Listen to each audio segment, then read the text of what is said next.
Selamat pagi Sobat Avila, Bapak Ibu yang terkasih di dalam Tuhan Yesus. Shalom. Hari ini sungguh hari yang terindah bagi kita semua, amin. Amin.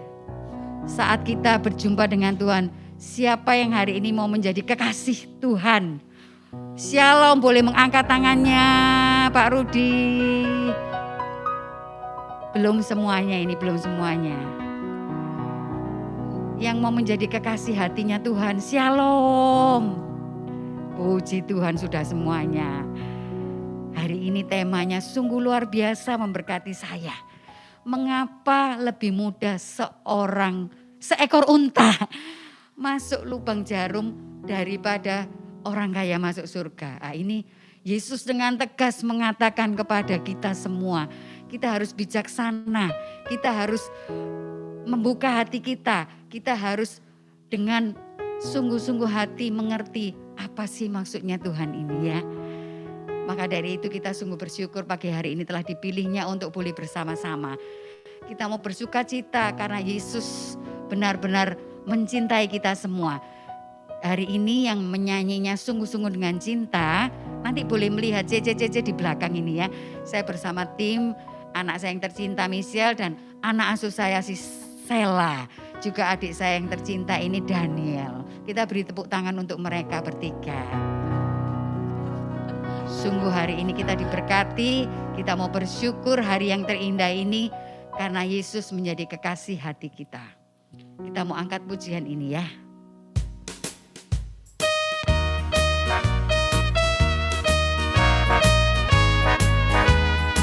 Saya undang semua bangkit berdiri, boleh mengikuti gerakannya kita. Mari katakan, hari yang terindah ketika ku jumpa dengan Yesus yang menjadi kekasih hatiku. Walau banyak rintangan, jalan yang dihadapkan, kasih-Nya kini jadi kuatku. Siap-siap, ada cintanya. Bagus Stella. Di hatiku, sekali lagi, ku cinta padanya. Puji Tuhan. Ku ingin selalu mendengar suaranya, bertumbuh dalam imanku padanya. Sekali lagi, kurang semuanya ya. Hari yang terindah ketika ku dengan siapa? Dengan Yesus yang menjadi kekasih hatiku. Walau banyak rintangan, jalan yang dihadapkan, kasih-Nya kini jadi kuatku. Siap-siap. Gayanya mana? Ada cintanya di hatiku, ku cinta padanya. Ku ingin selalu mendengar suaranya, bertumbuh dalam imanku padanya. Siap-siap. Mana gayanya? Rini. Ada cintanya. Puji Tuhan di hatiku. Sekali lagi Pak Gunawan. Puji Tuhan. Ku ingin selalu mendengar suaranya, bertumbuh dalam cintaku padanya. Sekali lagi. Gayanya ada cintanya. Sudah semua di hatiku. Sekali lagi. Ku cinta padanya. Ku ingin selalu mendengar suaranya,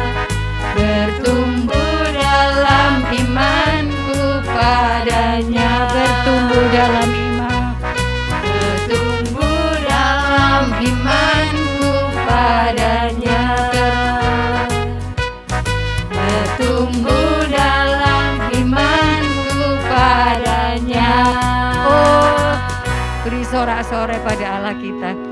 Sungguh hari ini sangat-sangat indah buat kita semua. Kita sungguh bersyukur. Mari saat ini kita mau datang pada Tuhan.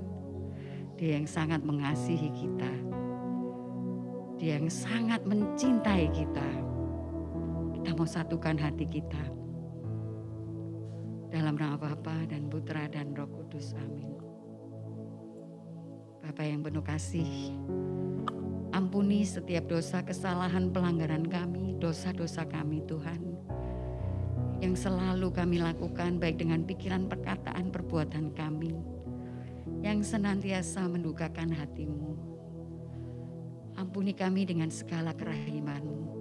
Sehingga Kau layak untuk hari ini boleh bersekutu di dalam doa. Boleh menyembah-Mu di dalam kerajaan-Mu. Boleh bersama-sama bersyukur untuk kasih karunia-Mu bersama semua sobat Avila serta umat-umat-Mu yang saat ini telah Kau pilih bersama-sama dengan kami Tuhan. Kami bersyukur Engkau memilih setiap kami saat ini Tuhan. Kami rindu Tuhan Engkau melawat setiap kami. Apapun yang menjadi masalah hidup kami Tuhan. Kami sungguh merasakan Tuhan Kau tetap ada dan setia bagi kami. Pagi hari ini Tuhan, kami terus berharap Engkau memberi hati ketabahan kepada setiap kami.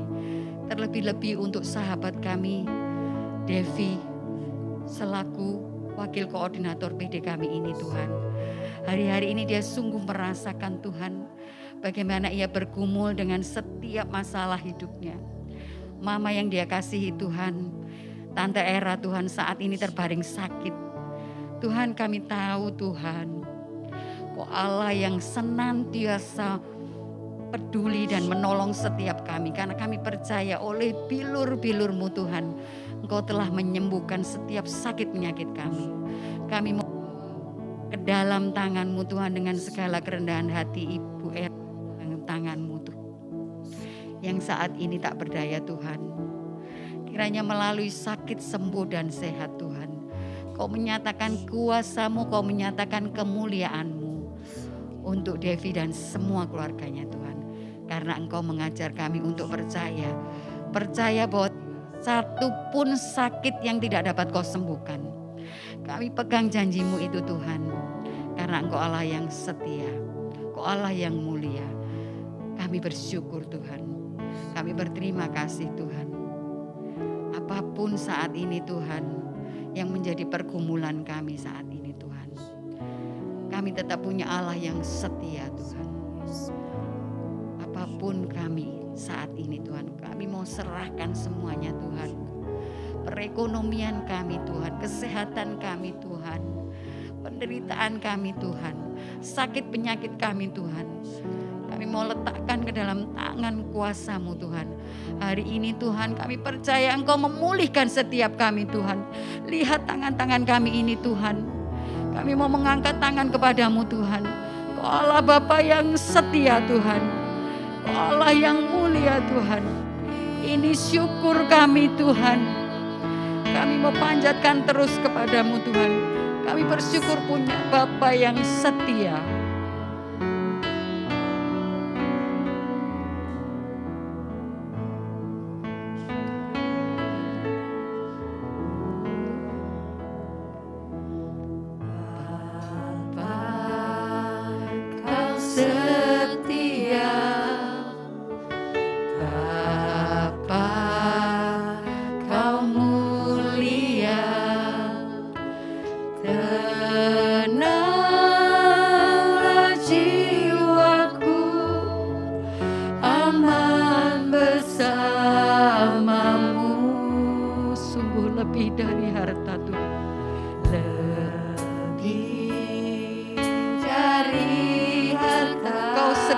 Bagi setiap hidup kami Tuhan,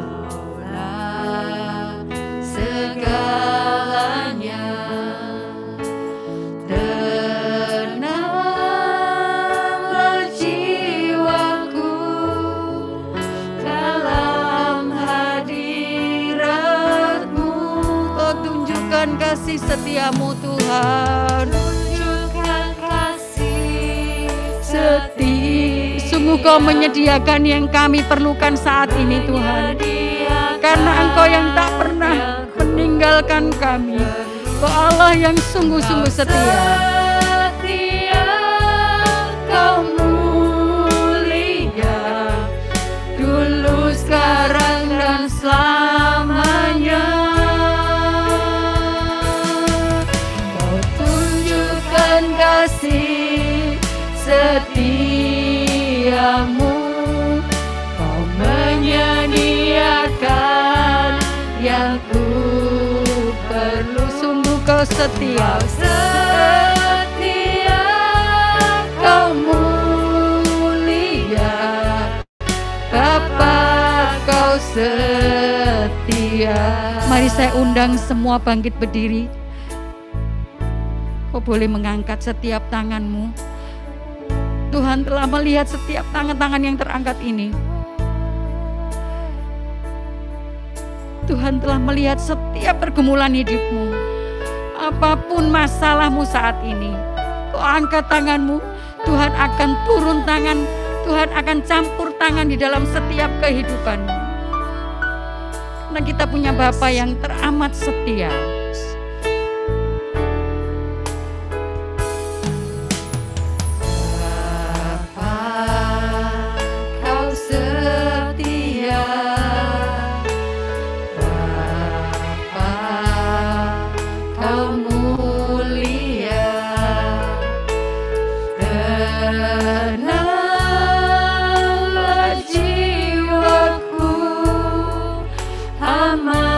Bersamamu, Kau lebih dari harta, lebih dari harta. Sungguh Kau segalanya bagi setiap hidup kami Tuhan. Kami percaya Tuhan. Hatiku kini tenang Tuhan.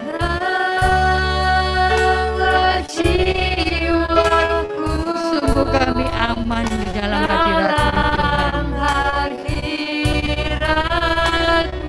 Kau tunjukkan kasih setiamu. Kau menyediakan yang ku perlu. Kau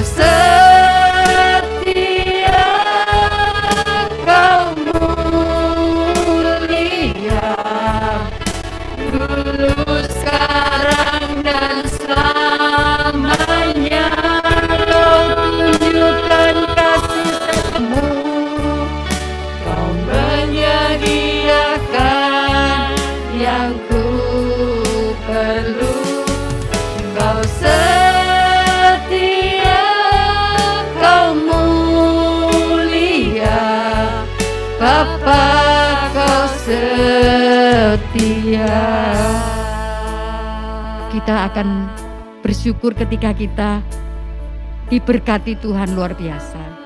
Tapi apakah kita mau bersyukur saat kita merasa ditinggalkan oleh Tuhan? Saya sungguh merasakan ketika saya ditinggalkan oleh orang yang saya kasihi, orang yang saya cintai. Mama saya tercinta, yang sangat berarti di dalam hidup saya. Saya sungguh merasa kehilangan. Saya berteriak, Tuhan di mana Engkau? Kenapa hari ini boleh terjadi kepada kami? Tuhan, kenapa Engkau tidak melihat, tidak menjawab setiap doaku? Ketika kami tersungkur satu keluarga, ketika saya merasakan Tuhan menjamah setiap tangan-tangan saya merasakan tenang. Saya merasakan suara. Tuhan adalah gembala, takkan kekurangan aku. Dia membaringkan aku. Itu yang terus kami rasakan. Saya bersyukur Tuhan setia. Saya bangkit, saya bersyukur. Terima kasih Tuhan. Kau Allah yang setia. Kau tunjukkan setiap kasih setiamu kepada kami Tuhan.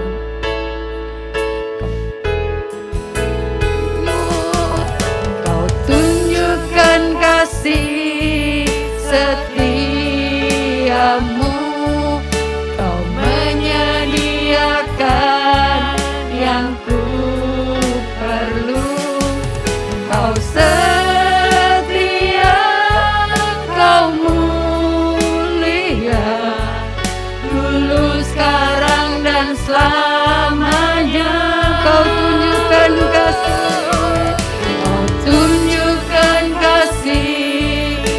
setiamu, Kau menyediakan yang ku perlu. Kau setia, Kau mulia, Bapa Kau setia, Kau setia, Kau mulia.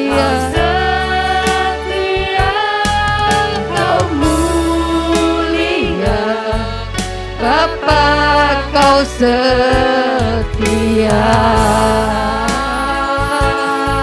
Kami bersyukur Tuhan, Kau sangat baik, teramat baik. Terima kasih Tuhan untuk kasih setiamu, untuk pertolonganmu, untuk kebaikanmu, untuk cintamu Tuhan, untuk lawatanmu. Kau sangat baik, untuk berkat-berkatmu. Terima kasih Tuhan untuk pertolonganmu, untuk cinta kasih-Mu, untuk rawatanmu, untuk pemeliharaanmu, untuk cinta kasih-Mu, untuk kasih karunia-Mu, untuk kesehatan kami. Terima kasih Tuhan, terima kasih.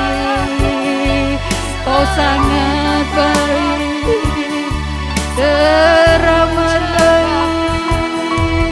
Terima kasih Tuhan, kami bersyukur untuk kasih-Mu,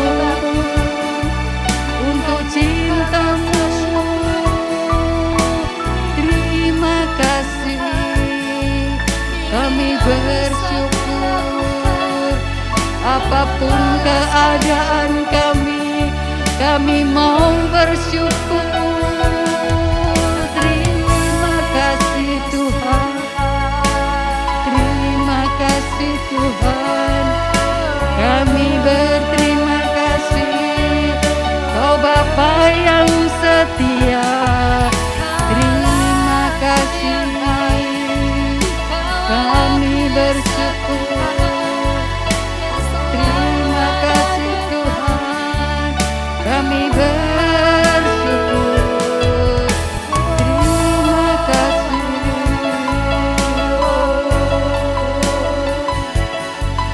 Kau sangat baik, teramat baik. Ini syukur kami Tuhan, sungguh kami berterima kasih. Allah yang setia, Allah yang mencintai kami. Kau yang menghibur hatiku, Kau yang Kami berterima menguatkan kasih.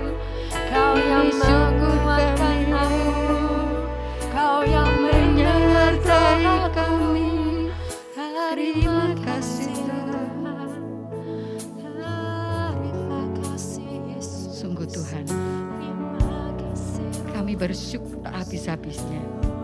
Sangat-sangat mencintai kami.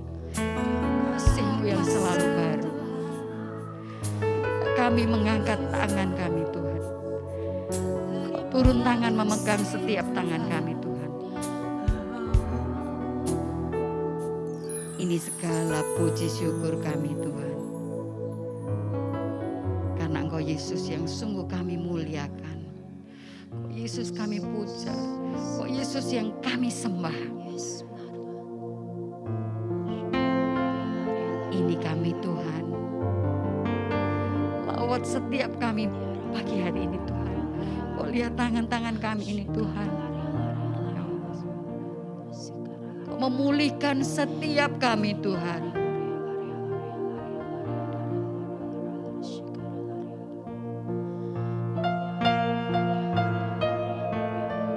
Kami mau menyembah-Mu Tuhan saat ini. Engkau layak untuk kami sembah saat ini. Yesus, kemuliaan-Mu. Panggil Dia Yesus. Yesus, kemuliaan-Mu. Kau memulihkan setiap hati kami. Pulihkan hatiku. Yesus, kemuliaan-Mu. Yesus, kemuliaan. Kau memberkati setiap hati kami. Berkati hidupku. Yesus, kemuliaan-Mu. Panggil Dia Yesus. Kemuliaan-Mu. Pulihkan Di hati setiap kami Tuhan. Yesus, kemuliaan-Mu. Berkati hidup. Segala pujian, Segala pujian, syukur bagimu. ini pujian setiap kami Tuhan. Kau hadir dalam hidupku. Kini ku datang sujud di hadapan-Mu. Kami mau memuji-Mu Tuhan. Memuji-Mu, menyembah-Mu. Yesus, ku menyembah-Mu. Segala pujian, Segala pujian, syukur bagimu. Kau hadir dalam hidupku. Kini ku datang sujud di hadapan-Mu. Memuji-Mu, menyembah-Mu. Yesus, ku menyembah. mari sembah. Kau katakan segala Segala pujian kami syukur Tuhan. bagimu. Kau hadir dalam hidupku. Kini ku datang sujud di hadapan-Mu. Memuji-Mu, menyembah-Mu. Yesus, ku menyembah-Mu. Segala pujian, Segala pujian, syukur bagimu. Kau hadir dalam hidupku.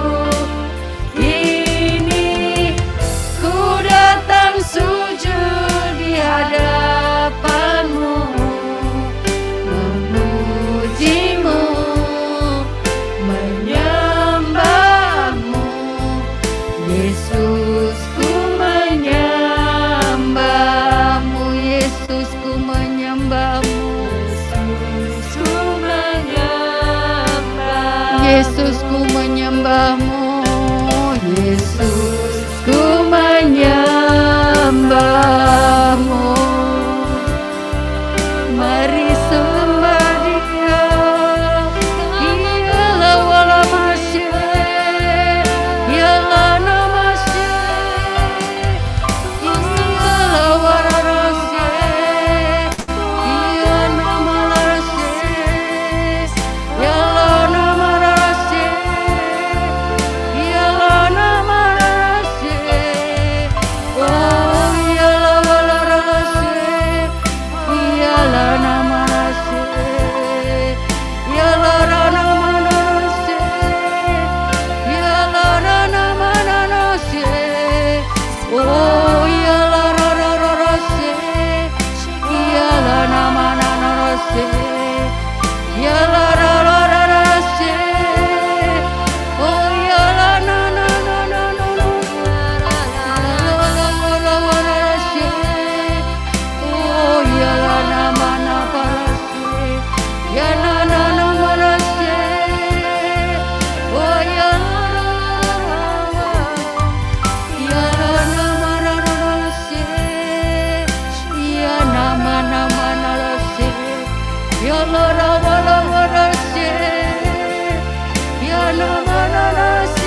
Janganlah gelisah hatimu. Aku sungguh mencintaimu, anakku.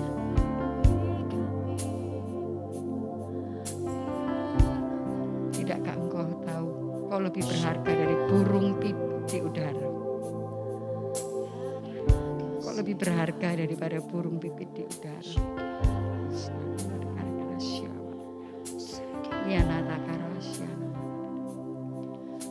Oh ya nama karasyana.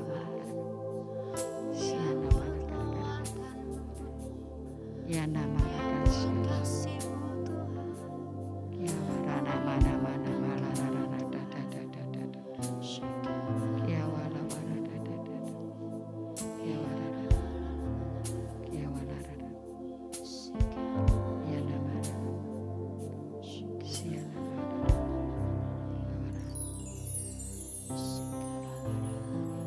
Terima kasih Tuhan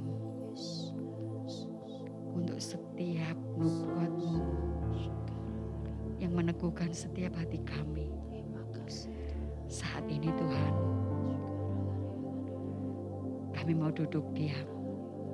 Kami mau mendengarkan setiap kebenaran firman-Mu yang sungguh mengubah setiap hati kami, yang sungguh menguatkan setiap hati kami, yang sungguh menjadi pegangan hidup kami Tuhan. Berbicaralah atas Romo kami Tuhan. Romo yang telah Kau pilih untuk memberkati kami semua. Romo Budiono Tuhan. Saat ini Tuhan Kau urapi setiap lidah bibirnya Tuhan. Dari ujung kepala sampai ujung rambutnya Tuhan. Biar apa yang boleh ia sampaikan Tuhan. Sungguh semua berasal daripada-Mu Tuhan. Agar semua firman yang boleh disampaikan. Boleh bertumbuh, bertunas dan berbuah di dalam hati kami Tuhan. Buka setiap pikiran hati kami Tuhan. Kami mau belajar seperti Maria. Duduk tenang mendengarkan firman-Mu. Ini kami Tuhan. Pakai setiap kami Tuhan. Urapi setiap kami Tuhan. Kemuliaan kepada Bapa dan Putra dan Roh Kudus. Seperti pada permulaan. Sekarang, selalu dan sepanjang segala abad. Amin. Dalam nama Bapa dan Putra dan Roh Kudus. Silakan Romo.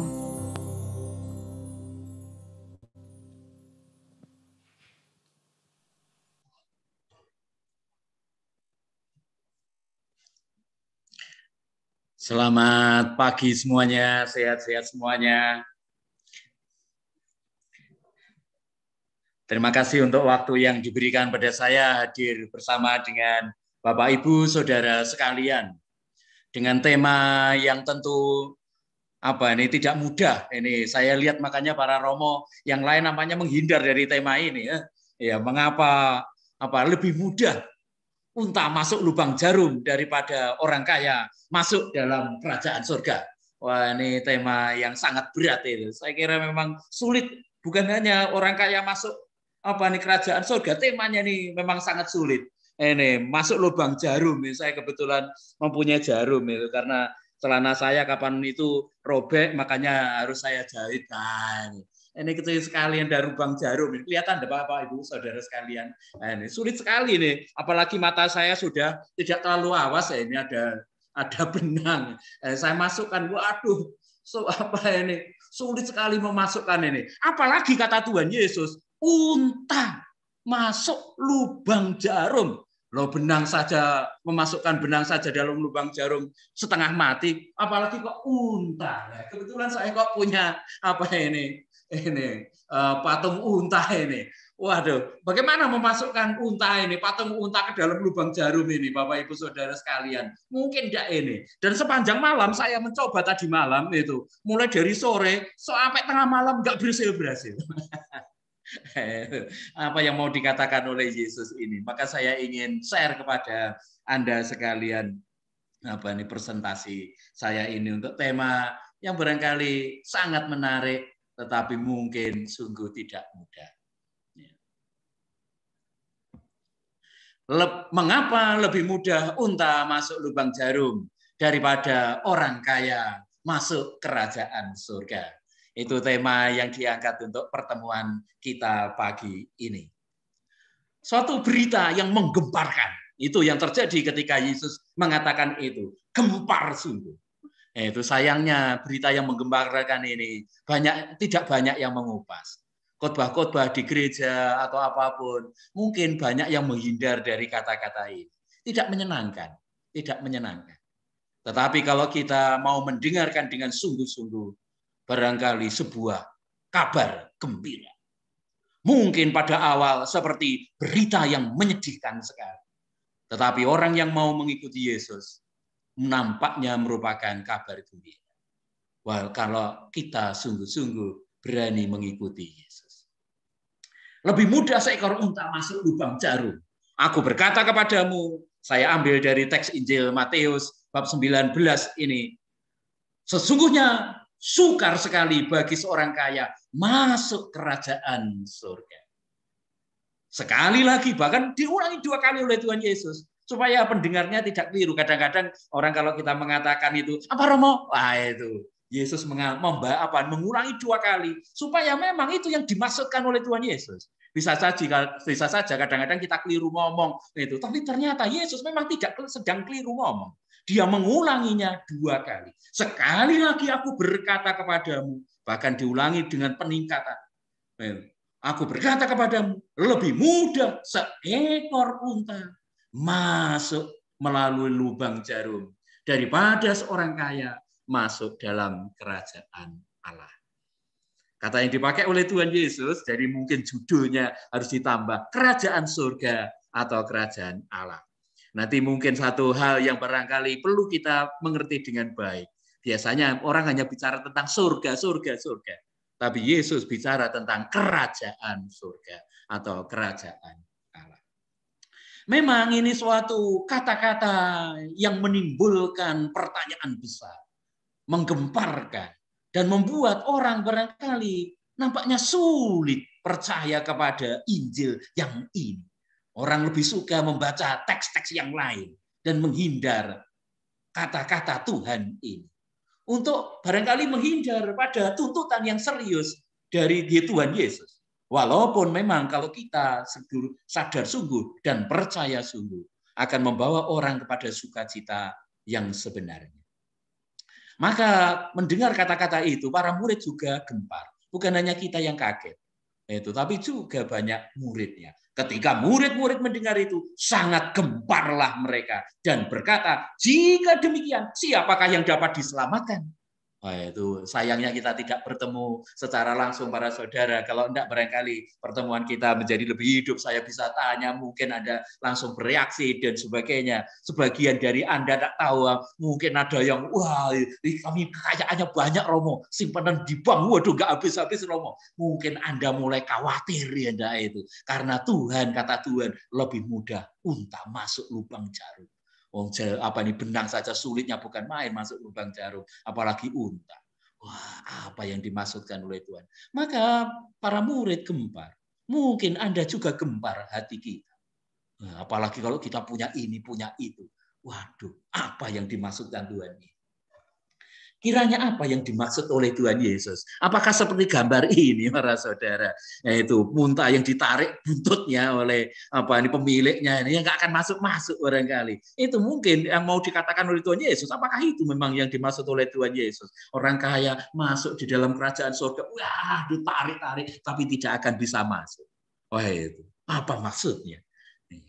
Ada beberapa tafsiran. Ini karena teks ini memang membutuhkan sungguh-sungguh pemahaman. Itu tidak hanya pendapat kita masing-masing, tetapi mencoba sungguh mengerti apa yang mau dikatakan oleh Tuhan. Ada tafsiran demikian. Salah satu tafsiran yang katakan oleh berbagai ahli kitab suci.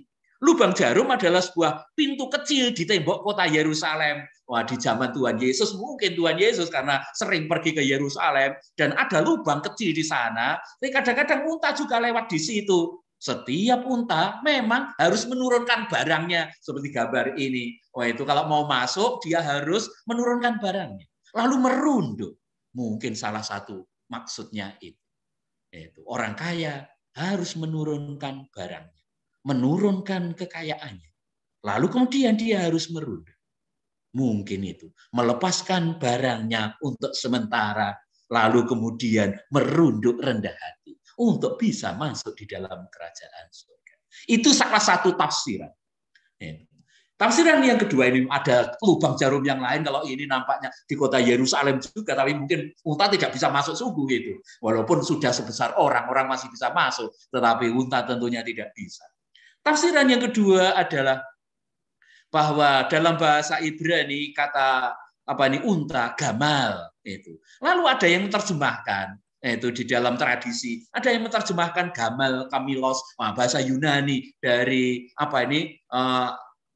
kabel, kamilos, dari mungkin kata kabel dalam bahasa Indonesia, lalu bahasa Inggris mungkin dari kata Yunani ini kamilos yang artinya kabel atau kawat atau tali. Nah, itu jadi bukan unta, tetapi kabel atau tali atau kawat. Jadi lebih mudah maksudnya, lebih mudah kabel masuk lubang jarum, walaupun itu juga susah setengah mati, benang saja setengah mati. Tapi masih dalam arti tertentu, bisa dipahami sedikit. Lebih mudah kabel atau kawat masuk lubang jarum daripada orang kaya masuk kerajaan surga. Itu pun masih tidak mungkin, masih sulit bukan main. Apalagi orang kaya masuk itu. Untuk lebih membuat kalimat itu bisa dimengerti daripada unta. Waduh, unta terlalu besar untuk masuk dalam lubang jarum. Kabel pun juga sulit. Apalagi orang kaya. Itu yang tafsiran yang kedua. Tetapi tafsiran yang ketiga, memang Yesus sengaja berbicara tentang kemustahilan. Nampaknya Yesus ingin berbicara tentang sebuah kemustahilan. Jadi memang mustahil bagi seorang kaya masuk dalam kerajaan. Kalau itu yang dimaksudkan, titik. Nggak ada penjelasan lagi. Saya juga nggak bisa menjelaskan. Nggak mungkin orang kaya masuk kerajaan surga, titik. Nggak ada jawaban lain. Maka supaya Anda bisa masuk kerajaan surga, yang kaya-kaya mohon kekayaannya diberikan ke Romo Budi. Itu tentunya saya bergurau ya. Ini memang kata-kata yang menimbulkan pertanyaan besar. Tetapi ada sebuah kebenaran besar. Berita kabar gembira yang besar. Maka kita harus memahaminya pelan-pelan. Jadi memang sulit orang kaya masuk kerajaan surga. Tetapi bukan berarti gambarnya tidak muncul. Saya lewati saja. Saya sebetulnya menampilkan satu video itu nanti di akhir aja kalau masih ada waktu. Saya inginan mengajak Anda untuk menjawab pertanyaan ini dulu. Mengapa yang salah? Ada yang salah dengan kekayaan? Apakah orang Katolik tidak boleh kaya? Itu yang ditanya oleh panitia kepada saya, ditanyakan pada saya. Romo, apakah orang Katolik tidak boleh kaya? Sehingga kok Tuhan mengatakan lebih mudah unta masuk lubang jarum daripada orang kaya masuk kerajaan surga. Lebih lanjut, apakah yang salah dengan kekayaan? Itu pertanyaan mungkin banyak orang. Karena orang apalagi kelompok-kelompok tertentu, orang Kristen tertentu, orang Katolik tertentu, yakin bahwa kekayaan bahkan merupakan rahmat dari Tuhan, tanda bahwa orang diberkati. Walaupun nanti juga menimbulkan pertanyaan, apakah yang tidak kaya lalu tidak diberkati? Banyak orang yang senang percaya iman yang demikian. Itu memang benar bahwa kekayaan merupakan berkat. Tetapi salah satu saja dari tanda berkat. Dalam perjanjian lama, Abraham diberkati Tuhan juga dengan kekayaan. Setelah dia pulang dari Mesir, dikatakan, adapun Abraham sangat kaya, banyak ternak, perak, dan emas. Kita tidak meragukan bahwa kekayaan adalah sesuatu yang baik. Demikian juga Ayub. Di dalam kitab Ayub bab 1 sampai 2 nanti diceritakan bagaimana Ayub itu sebagai orang baik yang diberkati. Amsal meneguhkan itu. Ayub seorang saleh dan jujur, diberkati Tuhan dengan 7 anak laki-laki, 3 anak perempuan, 7.000 ekor domba kambing, 3.000 ekor unta, 500 pasang lembu, 500 keledai betina, budak-budak dalam jumlah yang sangat besar. Tanda bahwa dia orang yang diberkati. Jadi kekayaan adalah tanda berkat. Lalu mengapa kok kemudian Tuhan mengatakan kata-kata yang demikian itu? Apa yang salah dengan kekayaan? Menarik para saudara bahwa dalam bahasa Ibrani, kata untuk uang itu kesef, yang artinya pada awalnya berarti perak. Karena di zaman kuno, uang selalu terbuat dari perak. Uang-uang tertentu kadang-kadang dari emas. Itu. Maka untuk menyebut uang, kesef, artinya uang, artinya perak. Itu. Tetapi kata ini menarik sekali. Kata kesef berasal dari kata kasab, yang artinya mengingini atau berhasrat. Itu berhasrat. Sementara kata sekarang yang dipakai di Israel, Anda kalau pergi ke Israel, itu berapa shekel harganya? Shekel itu mata uang Israel. Yang arti berasal dari kata syakal, yang artinya menimbang atau membayar. Artinya untuk menimbang apapun, untuk mengukur apapun seolah-olah begitu. Itu kata shekel atau kata syakal.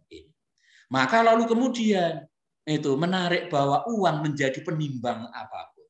Itu pada awal memang apa ini arti dari uang itu artinya yang saya hasrati, yang saya ingin.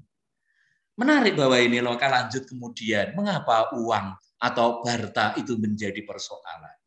Mungkin persoalannya adalah ketika itu semua menjadi kelekatan, bahkan menjadi mamon. Mungkin Yesus bicara dalam situasi dan latar belakang seperti itu. Cerita tadi dilanjutkan dengan kata-kata ini.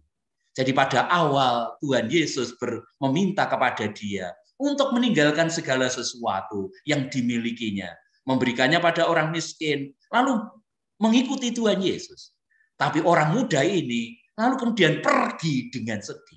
Setelah Yesus mengatakan itu, ikutlah aku, jualah segala milikmu, berikan pada orang miskin, lalu ikutlah aku. Jadi dua anak ini, orang muda ini, diminta untuk mengikuti Yesus.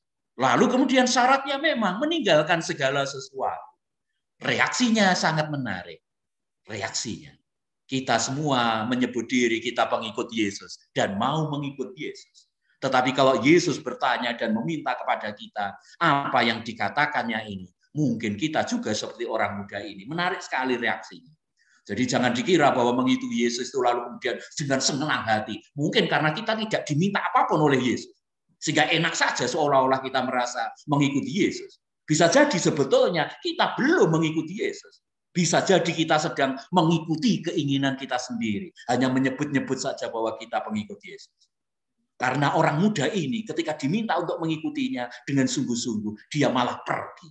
Ketika orang muda itu mendengar perkataan itu, pergilah ia dengan sedih. Oh itu lihat, dia pergi malahan. Bukan mengikuti Yesus dia, pergi. Pergi dengan apa? Dengan sedih. Penyebabnya apa? Sebab banyak hartanya. Ini para saudara mengagetkan sungguh kalau kita baca dengan serius sabda Tuhan ini. Dia sedih, pergi dengan sedih. Sebab banyak hartanya. Tragis dan mengagetkan. Dia sedih sebab banyak hartanya. Ini menimbulkan pertanyaan besar bagi saya. Refleksi mungkin. juga mungkin benar di dalam pengalaman banyak orang. Banyak orang walaupun kaya dan mungkin sebagian kaya raya mungkin juga sedih. Kalau jujur sungguh, kecuali kalau kita tidak sungguh jujur. Yang bisa kita saja membohongi bahkan diri kita sendiri. Orang muda dalam Injil ini dikatakan sedih sebab banyak hartanya. Itu yang membuat lalu kemudian berat untuk mengikuti Yesus. Jadi rupanya apa yang membuat dia sedih? Karena banyak hartanya. Mengapa lalu kemudian itu berat? Karena mengikuti Yesus dengan sungguh-sungguh berat meninggalkan hartanya. Mengapa terjadi ini? Itu saya melanjutkan refleksi tadi tentang kesef, tentang sifat dari uang. Uang itu begitu diinginkan, maka orang Israel zaman dulu menyebutnya kesef, artinya yang saya inginkan. Harta atau uang itu memang begitu diinginkan, dia serati oleh manusia. Itu maka disebut juga shekel atau syakal, yang artinya menjadi penimbang atau pengukur apapun. Saya yakin ya dalam kehidupan sehari-hari sering kita mengukur orang lain, mengukur diri kita, dan kita diukur orang lain oleh apa yang kita miliki. Sungguh itu. Kalau saya pakai baju sembarangan, itu kemarin saya pergi ke Purwokerto, ketemu Bapak Uskup, lalu ketemu dengan suster-suster, lalu saya mengantar satu kelompok suster itu untuk bertemu Bapak Uskup. Lalu suster-suster ngomong antar mereka, lalu kemudian, oh ini Bapak ini sopirnya ya. Wah, mereka tertawa semua ya. Oh enggak, ini Romo Budi, Provinsial Karmel. Wah, ya itu. Mereka lalu susternya malu bukan main, karena mungkin penampilan saya sama sekali tidak meyakinkan. Itu semua biasanya diukur dari apa yang kita punya. Itu kuasa dari uang. Begitu diinginkan oleh manusia. Karena kita mengukur diri kita sendiri dan mengukur orang lain dari uang atau harta yang kita miliki. Nanti Yesus mempunyai cara yang berbeda terhadap ini semua. Dan apa yang lebih membahayakan adalah Yesus menghadapi situasi macam itu. Jadi ini bukan zaman kita saja, juga mulai pada zaman Yesus. Yakni ketika uang menjadi mamon. Itu Yesus membuat satu pembicaraan di tempat lain. Karena di mana hartamu berada, di situ juga hatimu berada, kata Yesus. Maka persoalannya pertama-tama adalah ini. Harta kita itu menjadi letak dari mana hati kita berada. Itu nanti persoalannya. Hati kita biasanya melekat pada harta kita. Kalau kita jujur, manusia kalau jujur sungguh, itu pertama-tama hatinya selalu melekat pada harta. Oleh karena itu Yesus bicara tentang mamon. Harta yang menjadi makmon. Apa itu mamon?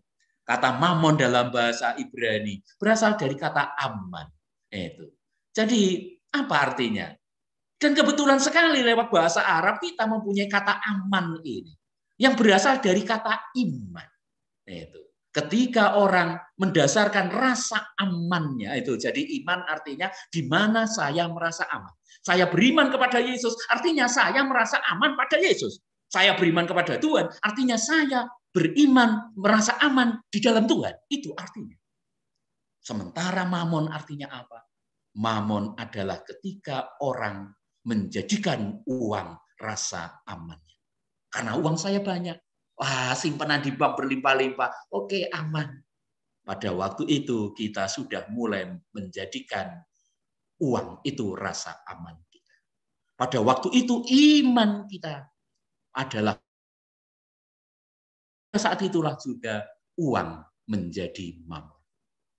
Itu yang dikatakan oleh Yesus di dalam cerita tentang orang itu, orang kaya, tanahnya berlimpah-limpah. Ia bertanya dalam hatinya, apa yang harus kuperbuat? Sebab aku tidak mempunyai tempat di mana aku dapat menyimpan hasil tanahku. Wah, karena dia berhasil sukses luar biasa, bahkan gudangnya akan dibuat banyak. Inilah yang akan kubuat. Aku akan merombak lumbung-lumbungku. Aku akan mendirikan yang lebih besar. Aku akan menyimpan di dalamnya segala gandum dan barang-barangku. Sesudah itu aku akan berkata kepada jiwaku, jiwaku, ada padamu, ada banyak barang tertimbun dan bertahun-tahun lamanya. Istirahatlah, makanlah, minumlah, bersenang-senanglah. Dia merasa aman sekali karena semuanya oke terjadi. Pada waktu itu dia beriman kepada uang dan harta benda. Tapi Yesus melanjutkan ceritanya dengan mengagetkan sekali. Tetapi firman Allah kepadanya, "Hei engkau orang bodoh." Jadi orang yang kaya yang membuat perhitungan pintar mengenai bisnisnya tadi dikatakan oleh Yesus, "Hei engkau orang bodoh. Pada malam ini juga jiwamu akan diambil daripadamu. Dan apa yang telah kau sediakan itu untuk siapakah nanti?" Wah, itu yang tidak diperhitungkan oleh orang kaya. Ini adalah contoh dari orang yang uangnya, hartanya berubah menjadi mamon. Artinya tempat dia merasa aman. Berubah bukan lagi Tuhan, tapi telah berubah menjadi uang dan harta benda. Maka menarik bahwa dalam uang dolar Amerika, walaupun itu kontradiksi sekali, itu dalam setiap dolar orang Amerika selalu ditulis "In God we trust". Untuk mengingatkan manusia bahwa percayaan kita bukan pertama-tama pada uang. Mungkin walaupun kita punya bertumpuk-tumpuk dolar. Orang Amerika karena waktu itu muncul tahun 1700-an, mau Amerika yang masih sangat religius, mau diingatkan bahwa iman kita bukan pada uang. Walaupun nampaknya kita tidak membaca kalimat itu dengan benar. Uang yang mestinya mengabdi manusia, tetapi dengan pandai sekali mengubah situasi dan hati manusia sehingga menjadi manusia yang mengabdinya.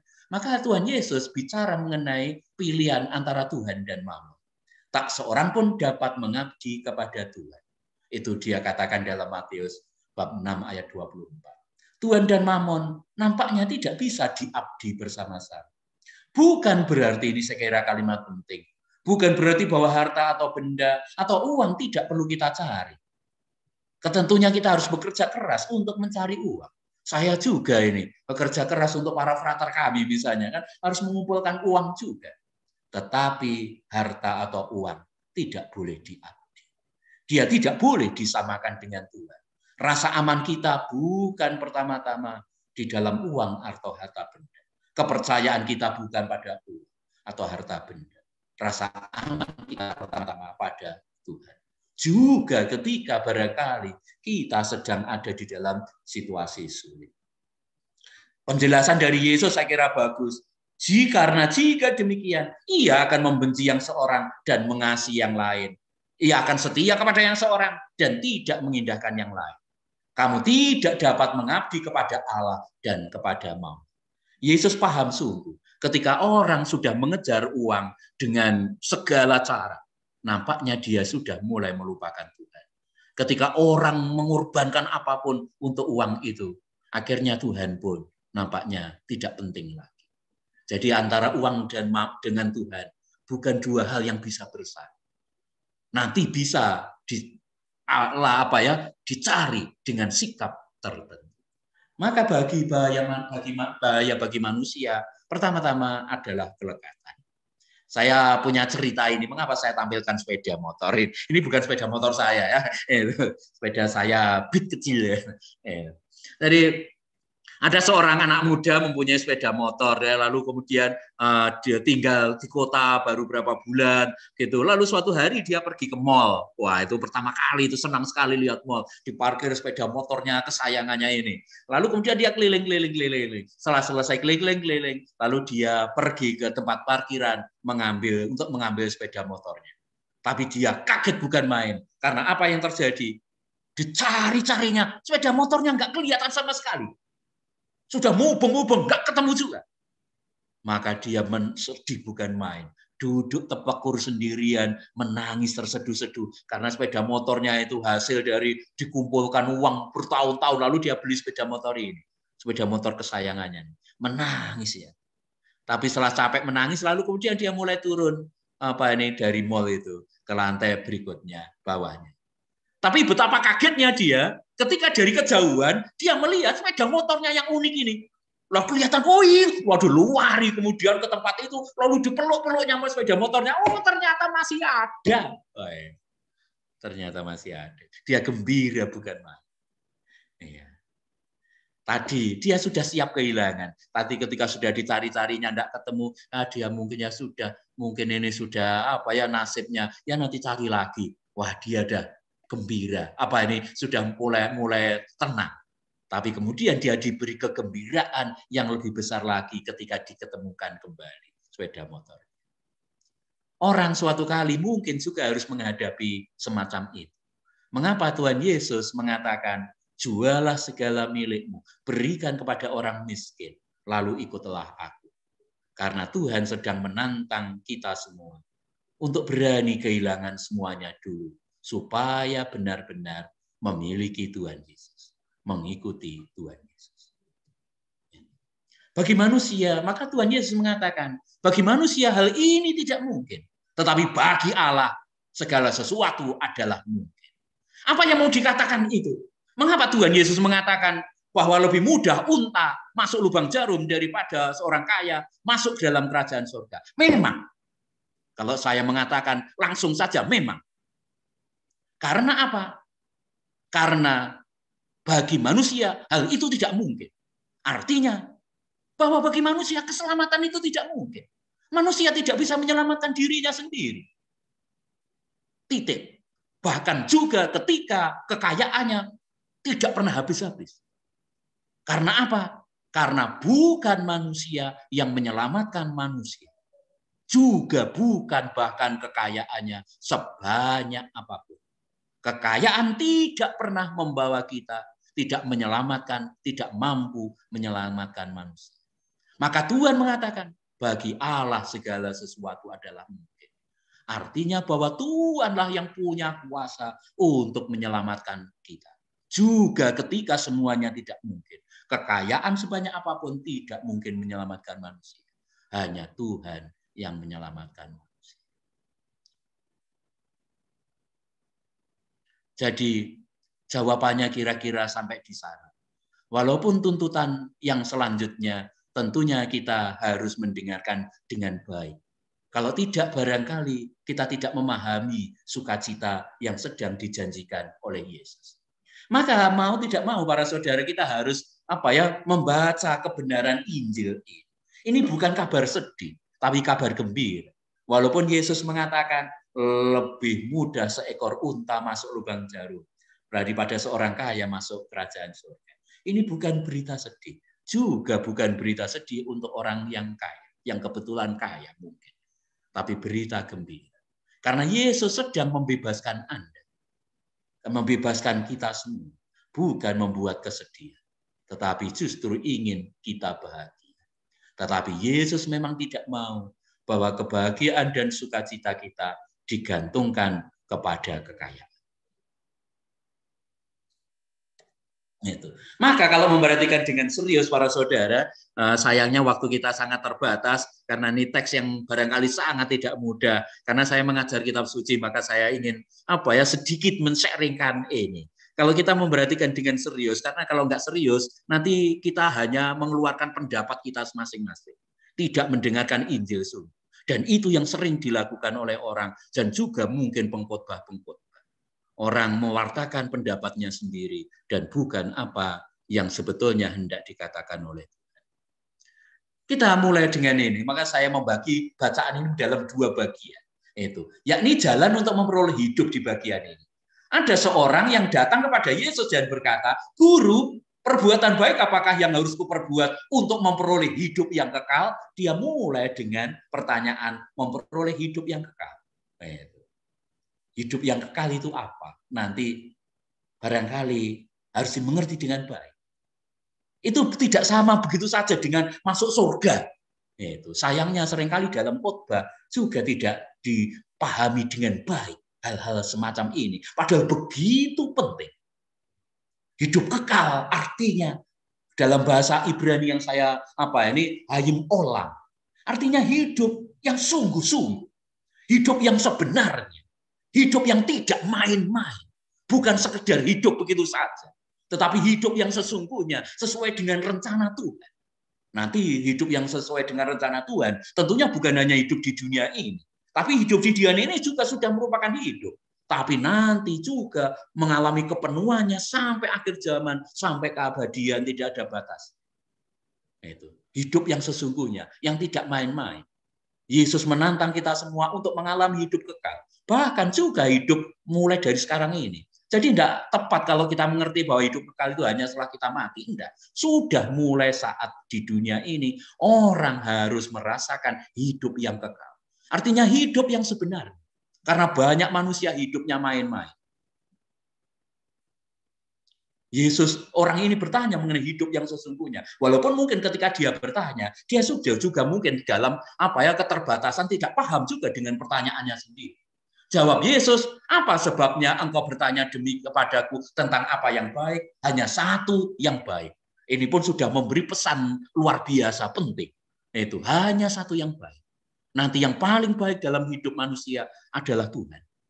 Bukan juga kekayaan kita sehebat apapun dan sebanyak apapun kekayaan kita. Itu. Apapun itu tidak membawa keselamatan dalam arti sebenarnya. Sayangnya para saudara, keselamatan juga seringkali dimengerti secara terbatas.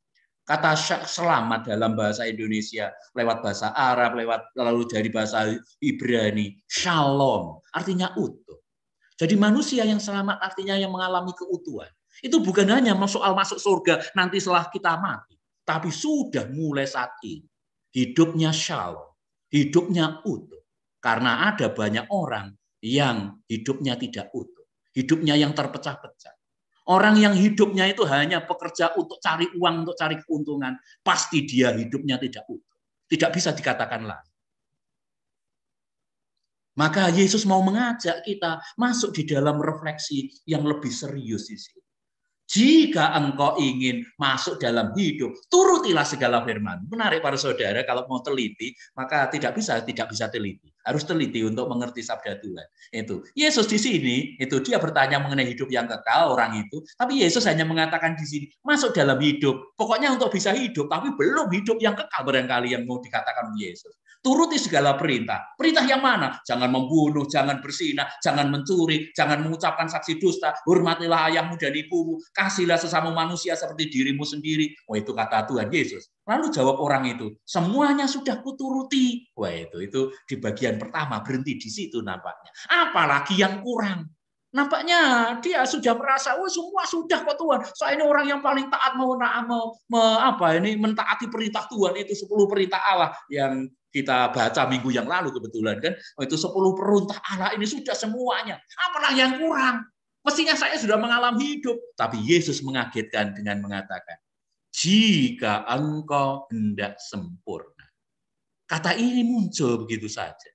Tapi tidak, makanya menurut Yesus, nampaknya tidak cukup hanya mentaati perintah-perintah Tuhan. Masih ada yang kurang. Dan disinilah dia mengantar kita untuk mengalami hidup yang kekal. Hidup yang sungguh-sungguh. Hidup yang sempurna. Yang disebutnya nanti kerajaan surga. Maka saya tulis dalam huruf-huruf merah-merah ini. Yang sempurna. Itu yang kurang kalau misalnya hanya mentaati perintah saja. Tidak hanya cukup. Tapi hidup yang utuh. Hidup yang selamat. Hidup yang sempurna. Hidup yang sesungguhnya atau hidup kekal. Atau dalam bahasa lain nanti masuk kerajaan surga. Itu. Apa itu? Dia mengatakan, pergilah, jualah segala milikmu. Berikanlah kepada orang miskin. Maka engkau akan beroleh harta di surga. Lihat kalau kita teliti ini. Yesus ingin membandingkan seolah-olah orang tadi yang mempunyai harta dunia yang banyak. Itu belum tentu dia mempunyai harta di surga. Ada 2 hal yang berbeda yang dikatakan. Kekayaan yang lebih daripada kekayaan yang sekarang dia miliki begitu banyak di dunia itu. Sayangnya orang muda ini menanggapinya dengan negatif. Lalu dia tidak malah mengikuti Yesus, itu menjual harta miliknya. Karena dia mungkin tidak membayangkan ada kekayaan, harta yang lebih besar daripada yang dia miliki. Dia bangga dengan kekayaan yang dia milikinya. Maka pergilah dia dengan sedih. Sebab banyak hartanya, seperti sudah saya kutip. Maka dari situlah lalu Yesus mengatakan, aku berkata kepadamu, sukar sekali bagi orang kaya untuk masuk dalam kerajaan surga. Sekali lagi aku berkata kepadamu, lebih mudah seekor unta masuk lubang jarum daripada seorang kaya masuk kerajaan surga. Lalu gemparlah para murid, siapa yang dapat diselamatkan? Akhirnya Yesus menutup dengan kata-kata, bagi manusia ini tidak mungkin. Artinya memang manusia tidak bisa menyelamatkan dirinya. Kekayaannya juga tidak menyelamatkan dia. Tidak membuat dirinya shalom. Tidak membuat diri manusia itu utuh artinya. Yang membuat manusia hidup utuh itu, hidup di dalam kepenuhan sukacita, hanya Tuhan. Tidak bisa lain. Karena kita ini diciptakan oleh Tuhan. Tuhan tahu rahasia hidup manusia yang paling dalam. Harta tidak pernah membuat kita utuh, selamat dalam arti ini.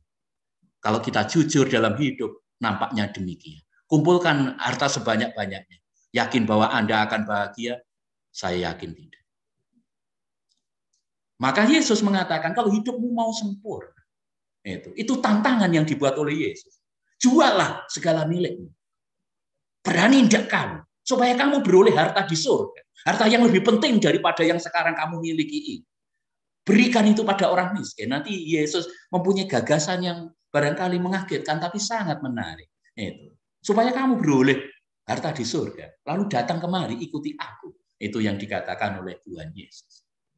Maka mau tidak mau, kita harus bicara mengenai kembali ke sabda bahagia Tuhan Yesus.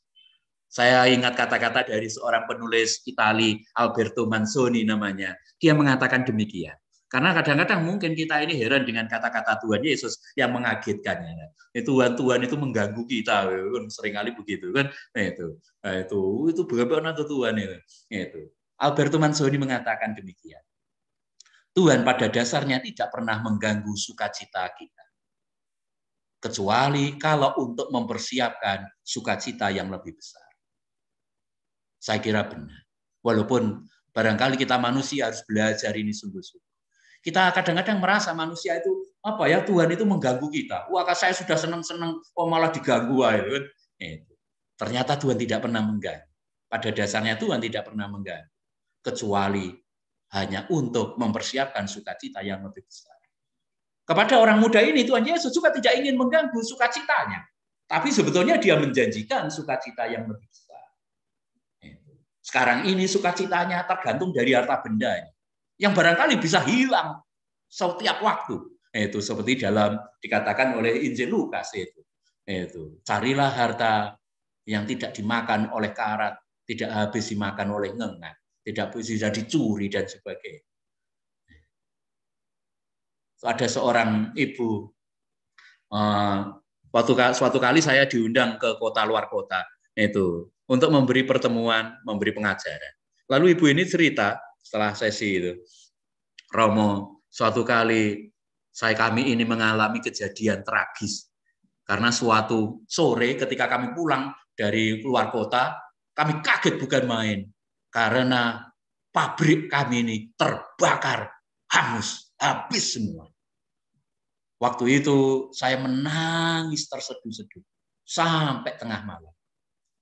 Tetapi betapa saya kaget ketika tengah malam, tiba-tiba saya gembira bukan main, sambil tetap menangis. Saya kaget bukan main dengan cerita ibu tadi. Saya penasaran apa yang mau dikatakan kok tiba-tiba menjadi gembira bukan main. Lalu dia mengatakan, Romo, untuk pertama kalinya saya dibebaskan oleh Tuhan. Tiba-tiba saya menemukan seolah-olah harta yang tidak bisa dicuri. Yang tidak bisa habis dimakan oleh karat atau dimakan oleh ngengat. Saya paham waktu itu apa yang dikatakan oleh Tuhan Yesus. Saya sebagai pengajar kitab suci juga mulai paham apa yang dikatakan oleh Yesus ketika ibu itu cerita demikian. Ketika semuanya sudah habis, dia tiba-tiba seperti menemukan harta yang lain. Yang selama ini barangkali tertutup oleh harta itu. Biasanya orang gelisah karena keuntungan bulan itu menurun dibandingkan bulan sebelumnya. Kita ini gampang sekali kegembiraan sukacita manusia itu sangat rapuh sekali. Karena barangkali kita tidak atau belum sungguh mengalami bahwa ada kekayaan yang lain yang tidak pernah bisa diambil oleh siapapun. Kalau itu sungguh masuk di dalam diri manusia, dia tidak bisa kehilangan apapun dari kekayaan yang sudah muncul, yang sudah bertumbuh di dalam diri. Sehingga biasanya kita lebih banyak khawatir tentang hal-hal yang di luar. dan tidak banyak concern, itu memperhatikan kekayaan yang ada di dalam. Maka Tuhan Yesus mengatakan berbahagialah orang yang miskin di hadapan Allah, karena merekalah yang empunya kerajaan surga. Lihat, kita kan sedang berbicara mengenai masuk kerajaan surga, bukan sekedar masuk surga ya, masuk kerajaan surga. Yang mempunyai kerajaan surga, bahkan kita boleh mempunyai kerajaan surga itu bukan hanya sekedar masuk para saudara, empunya. Misalnya kita yang memiliki kerajaan surga, siapa itu yang memiliki? Kata Tuhan Yesus, orang yang miskin di hadapan Allah. Ini. Terus terang saya tidak bisa menjelaskan kata-kata ini hanya dalam waktu 1-2 menit. Itu dengan para frater ini bisa kuliah 2-3 hari ini kata-katain. Karena begitu serius mungkin atau hal yang harus dijelaskan. Tapi saya boleh bertanya demikian. Siapakah di antara Anda yang merasa kaya? Mungkin banyak, mungkin Anda kaya dan sebagainya. Ada yang punya mungkin perusahaan atau mungkin simpanan di bank, investasi sekian M dan sebagainya. Itu mungkin di hadapan saya Anda kaya raya. Di hadapan tetangga mungkin Anda kaya raya luar biasa. Di hadapan teman bisnis mungkin Anda jauh lebih kaya. Tapi dibandingkan di hadapan Allah, apakah yang Anda punya itu? Saya yakin siapapun di hadapan Allah, kita ini tidak ada apa-apanya. Itu yang pertama yang tidak mungkin mau dikatakan oleh Tuhan Yesus. Jadi orang yang miskin di hadapan Allah adalah orang yang merasa bahwa di dalam hidup kita ini bukan apa-apa. Sebanyak apapun kekayaan kita ini miskin di hadapan Allah. Miskin sekali. Kita ini kecil sekali istilahnya kalau di hadapan Allah. Maka tidak ada kebanggaan apapun kalau kita merasa sadar kita ini ada di hadapan Allah. Maka kadang saya terharu. Ada orang-orang yang cukup mampu lah, mempunyai perusahaan, punya ini saya kenal 1-2. Tapi dengan rendah hati mengatakan tidak basa-basi. Romo, ini semua itu punya Tuhan kok Romo. Tanpa basa-basi. Ini bukan milik kami, Romo. Oh, ini anugerah semuanya, Romo. Walaupun kami bekerja keras memang. Tapi ini semua pemberian Tuhan, ini punya Tuhan. Ini saya kira adalah contoh orang yang miskin di hadapan Allah. Orang yang merasa bahwa semuanya adalah anugerah. Dia tidak diselamatkan oleh kekayaannya.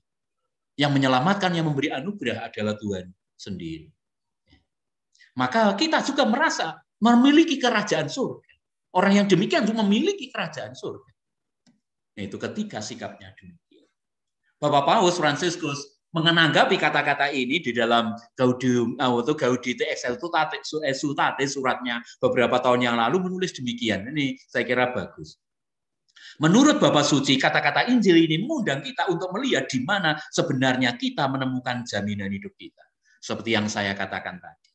Tadi kalau misalnya ada umat yang mengatakan Romo, walaupun dia kaya, ini semua pemberian Tuhan, ini bukan milik kami kok Romo. Jadi kalau misalnya kekayaan itu sewaktu-waktu diambil oleh Tuhan, mereka akan pasrah. Seperti Ayub. Ketika semua kekayaannya, bahkan anaknya diambil oleh Tuhan, mati semua, dia mengatakan, Tuhan memberi, Tuhan mengambil, terpujilah nama Tuhan. Saya kira tidak mudah sampai kepada iman, kepercayaan macam itu. Tapi dia merasakan kehidupan yang sempurna. Orang seperti Ayub. Dia sudah merasakan kerajaan surga. Seperti Tuhan Yesus sendiri. Menaruh kepercayaannya, rasa amannya kepada Tuhan. Dalam arti tertentu bagaimana iman kita. Siapa yang kita percayai dan apa yang kita percayai. Seperti yang saya katakan tadi. Biasanya orang kaya merasa aman dalam kekayaan mereka. Inilah para saudara kesulitan. Mengapa orang kaya sulit sekali masuk dalam kerajaan surga? Artinya ini, karena dia merasa aman di dalam kekayaannya. Bukan merasa aman di dalam Tuhan. Sesulit itu. Ketika dia kalau kemudian sadar bahwa dia merasa amannya itu bukan pada kekayaannya tapi pada Tuhan, saat itulah dia sudah merasakan kerajaan surga. Bukan hanya nanti setelah dia mati, tapi sudah mulai dari dunia ini. Orang bahkan juga ketika dia tidak menjaminkan rasa amannya kepada kekayaannya tapi pada Tuhan, dia sudah masuk di dalam kerajaan surga, mengalami kerajaan surga itu mulai saat ini di dunia.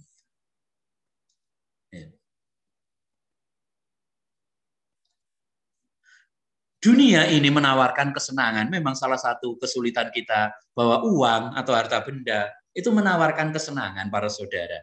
Yang dalam bahasa Yunani disebut hedone. Maka ada hedonisme. Artinya orang yang terus mencari kesenangan. Tetapi kesenangan itu tidak sama dengan sukacita. Mengapa lalu kemudian banyak orang mempunyai ini itu tetapi tidak bahagia? Karena memang kesenangan tidak sama dengan sukacita. Bakso misalnya, saya suka senang bakso. Jadi kesenangan itu, bakso itu memberi kesenangan. Tapi kalau baksonya habis, kesenangan itu dengan sendirinya habis. Kalau Anda senang pergi liburan ke luar negeri, mungkin senang ketika liburan ke luar negeri. Tapi nanti ketika sudah pulang lagi, kesenangan itu dengan sendirinya yang memberi rasa senang itu hilang dengan sendiri. Itulah yang namanya hedone atau kesenangan. Tapi sukacita lain. Dan sukacita inilah yang ditawarkan oleh Tuhan Yesus. Maka bukan pertama-tama berupa benda yang barangkali lekat dengan pengalaman tertentu. Bapak Paus menulis demikian. Bahaya besar dalam dunia ini yang diliputi oleh konsumerisme adalah kesedihan dan kecemasan. Maka seringkali kita orang-orang zaman modern ini gampang sekali cemas. Karena sebetulnya kita mengandalkan kesenangan tadi. Harus memiliki ini, memiliki itu. Karena kalau tidak itu kita miliki, tidak memberi kita kesenangan. Kalau tidak punya, lalu yang ada adalah kesedihan dan kecemasan. Itu yang dikatakan oleh Bapak Suci. Beliau melanjutkan, sesungguhnya sekali kita berpikir kita kaya, kita dapat menjadi begitu puas bahwa kita tidak menyisakan ruang untuk sabda Allah, untuk mengasihi saudara-saudari kita, atau untuk menikmati hal-hal terpenting dalam kehidupan. Dengan cara ini kita kehilangan harta terbesar. Itu saya kira benar. Itu harta terbesar kita, sukacita itu bisa datang dengan berbagai cara. Tapi mungkin banyak orang menduga, merasa, meyakini itu hanya dari benda tertentu, kekayaan tertentu, sehingga itulah yang dikejar.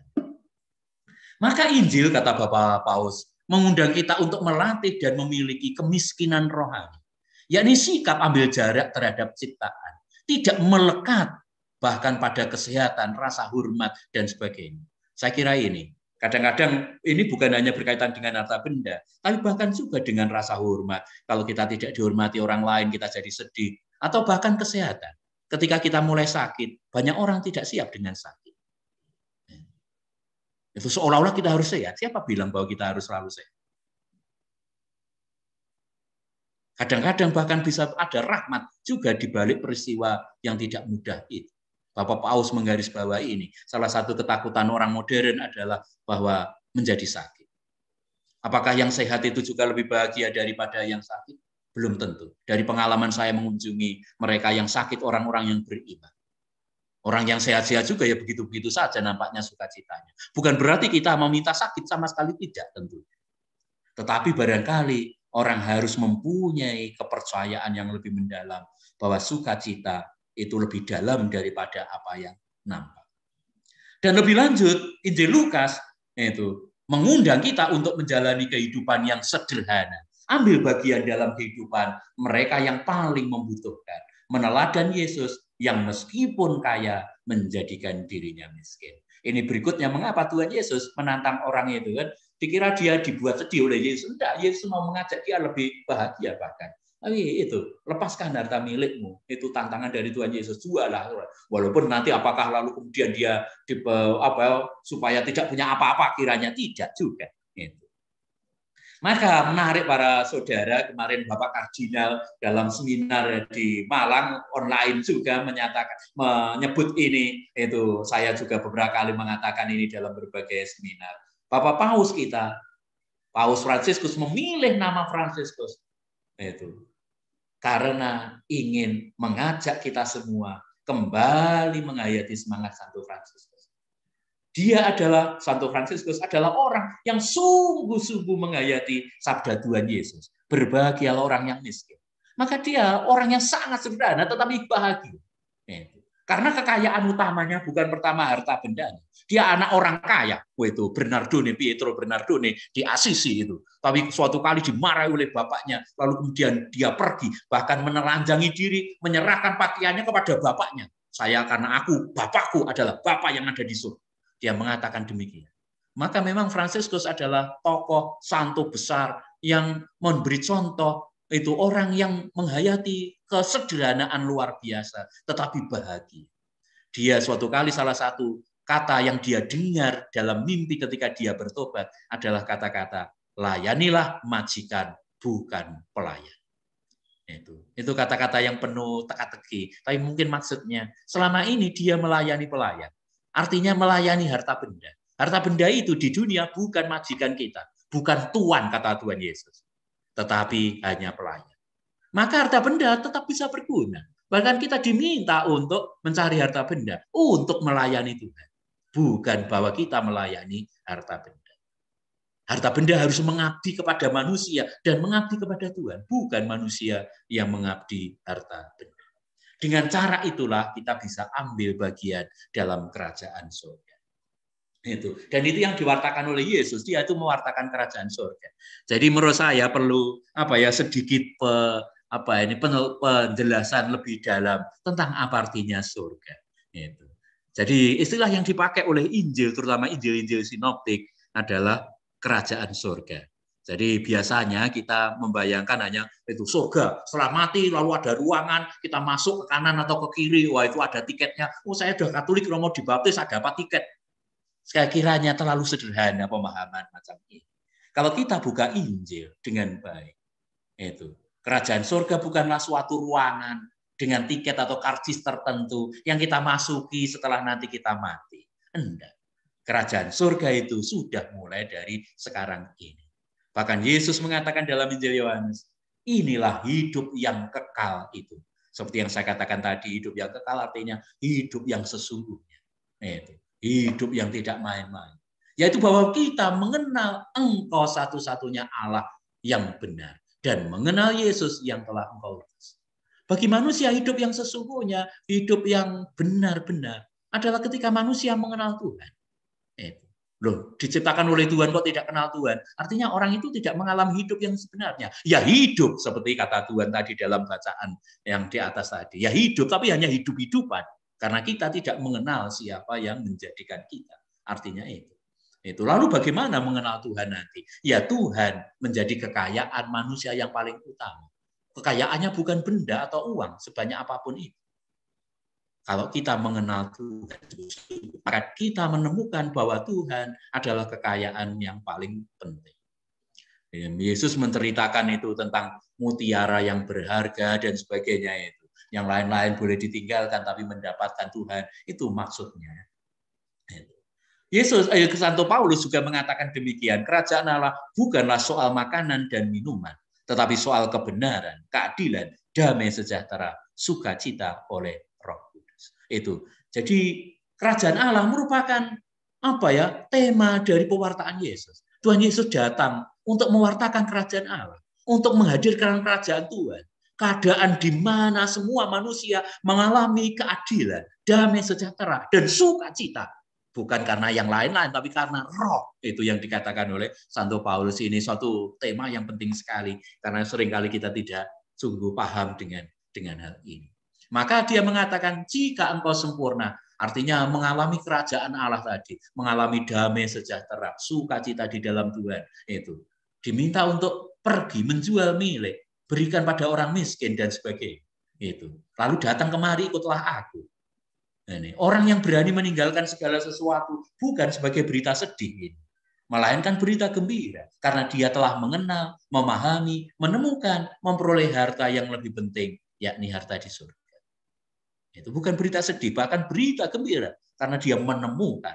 Sayangnya orang muda tadi pergi dengan sedih. Itu. Saya punya cerita tentang dua semut ini. Makanya saya tampilkan gambar dua semut ini. Suatu kali ada dua semut ketemu satu sama lain. Mereka belum kenal. Wih, kamu dari mana? Kon soko ndi? Oh, aku semut soko Bukit Garam. Wah itu. Lalu kamu dari mana? Saya semut dari Bukit Gula. Lalu semut dari Bukit Garam tadi heran. Loh, Bukit Gula? Apa itu gula? Wah itu. Dia heran karena pertama kali dia dengar nama gula. Sementara temannya dari Bukit Gula heran bahwa temannya ini pertama kali baru dengar kata gula. Itu. Oh, gula itu enak, bukan main. Manis. Datanglah ke tempatku. Wah itu. Lalu setelah pikir beberapa hari, semut dari Bukit Garam itu memutuskan untuk pergi meninggalkan bukit garamnya untuk mengunjungi temannya ke bukit gula. Setelah jalan sekian hari, dia sampai di bukit gula tadi. Lalu temannya dari bukit gula tadi menawari dia untuk mencicipi gula. Lalu kemudian dicicipi gula itu. Lalu kemudian dia bilang, rasanya asin sama dengan garam. Kamu ini bohong. Oh, mungkin di tempatmu namanya gula, di tempatku namanya garam. Lalu semut dari bukit gula tadi heran, bagaimana bisa kok gula rasanya itu kok asin, mestinya manis. Tapi dia curiga di mulut temannya ini yang dari bukit garam itu ada sesuatu yang ada di tenggorokannya, di mulutnya itu. Coba lihat, saya kok melihat kamu seperti ngemut sesuatu, dan sungguh ketika dibuka mulutnya itu ada sebongkah garam. Karena ketika dia berangkat, semut dari bukit garam tadi khawatir, jangan-jangan dia dibohongi oleh temannya bahwa gula itu sebetulnya tidak ada. Maka dia sangu dalam mulutnya satu bongkah garam. Maka gula tadi yang dia cicipi rasanya tetap asin. Manusia itu mungkin begitu. Orang muda tadi yang ditantang oleh Yesus mungkin juga seperti itu. Dia belum percaya sungguh terhadap sukacita yang ditawarkan oleh Tuhan Yesus. Maka dia masih membawa kekayaannya sendiri. Tidak berani melepaskan garamnya itu untuk merasakan gula yang diberikan oleh Tuhan. Manusia itu seperti itu juga. Kita merasa bahwa kita bahagia dengan apa yang kita miliki sendiri, yang kita cari-cari sendiri. Tapi belum kadang-kadang sungguh percaya kepada apa yang ditawarkan oleh Tuhan Yesus. Maka caranya bagaimana supaya itu? Kita berani melepaskan. Itu orang yang merasakan kerajaan Allah itu akhirnya juga berani melepaskan. Dia berani memberikan itu kepada orang yang lain. Dan itu akan membangun, mengambil bagian di dalam kerajaan surga. Maka tadi saya sebutkan ambil bagian dalam kerajaan surga. Artinya kita juga ikut membangun kerajaan surga. Tapi dunia kita belum seperti itu.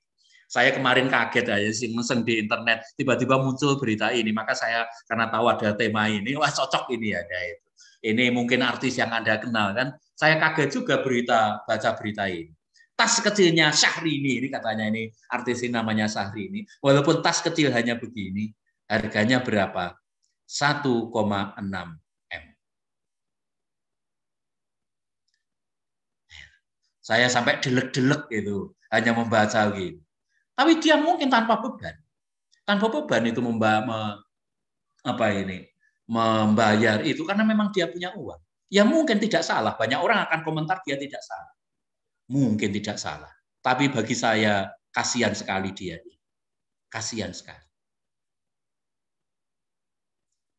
Kasihan karena apa? Karena mungkin tidak melihat realitas lain. Bahwa dunia kita terdiri dari banyak wajah.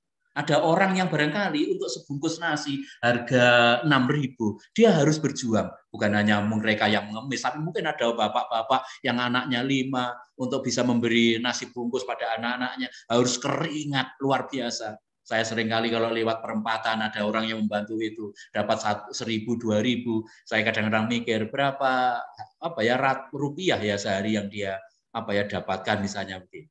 Sementara ada orang untuk tas kecilnya yang barangkali tidak penting sama sekali mengeluarkan 1,6 M.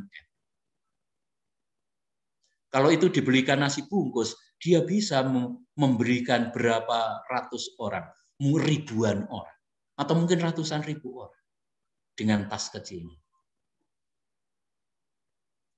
Maka dunia ini sering tak jarang terjadi ada jurang antara keadilan dengan realitas. Itu satu tema yang mestinya bagus ya. Nah, itu. Dunia ini tidak boleh hanya gini, ini menarik sekali. Saya tidak punya waktu untuk itu. Kalau ini misalnya, Tuhan sebetulnya tidak menghendaki hanya persamaan gitu saja. Kalau ini diberi satu bangku, akhirnya ada yang menikmati sepak bola, ada yang ini agak lumayan menikmati. Ini tidak menikmati karena setiap orang itu situasinya nggak sama. Maka yang diminta dalam surat Paulus tadi dan juga diwartakan oleh Yesus berkali-kali kuat sekali. Pertama-tama adalah keadilan, yakni memberikan orang hak yang sama. Bukan ininya sama, itu kotaknya sama, tetapi supaya orang menikmati sukacita yang sama. Sama-sama boleh bisa nonton sepak bola, tidak seperti ini, tapi seperti ini. Yang satunya mengalah, lalu diberikan kepada mereka yang kurang. Itu yang diserukan juga dalam masa Prapaskah ini. Dan kita menjadi gereja karena itu. Karena kita diminta untuk ikut Tuhan Yesus, membangun dunia yang lebih baik. Kerajaan surga bukan nanti setelah kita mati, tapi sudah mulai di dunia ini. Yakni dengan menghayati mereka yang kaya itu. Berbahagialah orang yang miskin di hadapan Allah. Jadi mereka yang kaya bisa menghayati ini. Merasa miskin di hadapan Allah. Mereka juga mempunyai kerajaan surga. Ketika dia tidak merasa kekayaannya adalah miliknya sendiri, maka rela dibagikan kepada yang lain. Supaya mereka yang miskin sungguh juga merasakan kerajaan Allah. Seperti dikatakan oleh Lukas, maka dalam Injil itu ada dua versi yang agak berbeda, tapi dengan tujuan yang sama. Berbahagialah kamu yang miskin. Orang yang miskin sungguh bisa merasakan kerajaan Allah. Karena mereka mendapat solidaritas dari mereka yang kaya. Itulah yang membuat kita pengikut Kristus. Gereja. Karena antara mereka yang kaya tapi semangat kemiskinan, yang lainnya sungguh miskin, tapi menerima solidaritas dari mereka yang mampu. Akhirnya sama-sama kedua pihak itu merasakan kerajaan. Tuhan tidak mengecualikan anaknya. Siapapun boleh masuk dalam kerajaan. Siapapun. Tetapi harus mempunyai semangat itu. Bahwa kekayaan kita pertama-tama adalah Tuhan sendiri. Allah adalah Bapa bagi semua. Penyelenggara menyelenggarakan semua. Memberikan kebaikan dan kesejahteraan juga bagi semua. Demikian kerajaannya itu hadir di bumi seperti di dalam surga. Terima kasih, Sheshe matur nuwun.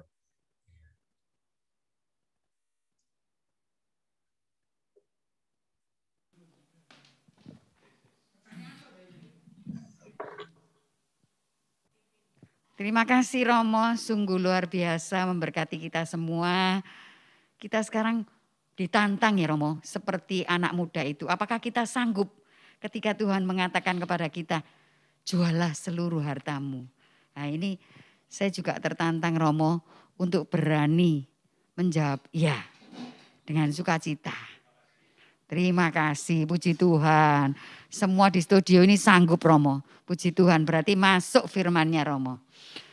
Romo ada beberapa pertanyaan ini Romo yang sudah masuk. Romo boleh menjawab ya Romo ya. Mo? Ya. Pertanyaannya gini Romo. Ini ada seorang ibu yang bertanya. Romo apakah bedanya unta lebih mudah masuk lubang jarum daripada orang kaya dengan di dalam Lukas 13 ayat 24 yang berbunyi, berjuanglah untuk masuk melalui pintu yang sesak itu, sebab aku berkata kepadamu, banyak orang yang berusaha masuk tetapi ia tidak dapat. Bedanya apa ya Romo? Mau langsung dijawab aja Mo. Ya, saya sebetulnya mau nampilkan teks itu juga, tapi dalam waktu 1 jam ini harus membatasi bahan, maka saya singkirkan teks itu. Itu saya kira melengkapi apa yang dikatakan di sini. Ya, Yesus sebetulnya tidak mengecualikan siapapun yang mau masuk, tapi memang pintunya sempit. Karena apa? Yesus sadar realitasnya. Karena tidak banyak orang yang sanggup sungguh-sungguh untuk melepaskan itu. Karena banyak orang menganggap bahwa kekayaannya yang utama ya adalah kekayaannya itu. Sehingga dia tidak rela kalau ini kan punyaku. Ini kan hasil kerjaku Romo. Kok diberikan orang? Pak enak sekali dia. Wah, itu. Akhirnya dia sukacitanya tetap pada apa yang dia miliki itu. Akhirnya sulit bagi dia untuk menerima sukacita dari Tuhan Yesus yang ditawarkan. Walaupun itu sukacita yang lebih besar. Jadi sempitnya bukan karena Tuhan Yesus menginginkan memberikan pintu yang sempit, tidak. Tetapi dari manusia sendiri yang sering kali tidak cukup berhasil melewati pintu itu. Yang ternyata lalu bagi dia sendiri terasa sempit karena sulit. Coba lihat kita dalam apapun biasanya mengatakan kan, wah itu kan sulit Romo. Itu pada dasarnya kita sendiri yang menentukan apakah kita mau masuk, menganggapnya sulit atau tidak sulit. Kalau tidak sanggup, kita merasa tidak sanggup, memang lalu terasa sempit. Tapi kemudian ketika orang sungguh rela, misalnya memberikan apapun yang dipunyainya, bahkan hasil kerja kerasnya, dengan gembira ketika dia bisa membagi pada orang lain, pintu itu kemudian membuka lebih lebar bagi dia. Terima kasih Romo. Terima kasih Ini banyak. pertanyaan lagi. Romo, bagaimana implementasi dari jualah seluruh hartamu dan ikutlah aku pada kenyataan hidup kita sehari-hari, Romo? Oh ya. Ya, pertanyaan yang tentunya sederhana, tapi tentunya sangat-sangat sulit. Nah itu, bagaimana implementasinya Romo? Oh, iya. Nah ini Romo. Iya ini. Itu mau tidak mau harus menjadi suatu yang kebenaran dan harus terjadi dalam hidup kita. Mau tidak mau, sadar atau tidak sadar, nanti suatu kali siapapun harus menjual apapun yang dia miliki. Kalau nggak percaya nanti buktikan ketika kita mati. Anda harus menjual apapun, meninggalkan apapun, termasuk nyawa kita sendiri, harus kita serahkan kepada Tuhan. Maka yang paling berbahagia adalah orang yang sejak dunia ini sudah mulai belajar melepaskan apapun yang dia miliki. Nanti ketika dia mati, dia adalah orang yang paling bahagia. Karena menyerahkan pada Tuhan. Tuhan, aku sudah tidak punya apa-apa ini. Sekarang aku tinggal masuk ya, itu pintu surga bagi dia terbuka lebar sekali. Karena dia sudah meninggalkan apapun. Kekayaannya bagi dia Tuhan. Tuhan itu bahkan sudah dia rasakan di dunia ini. Dia sudah di surga sekarang.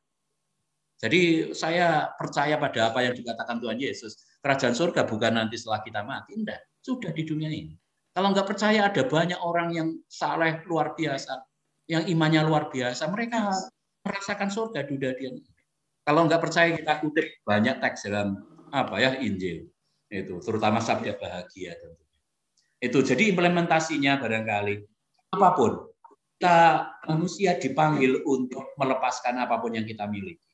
Tentunya orang yang paling bagus bicara tentang ini adalah Santo Yohanes Salib.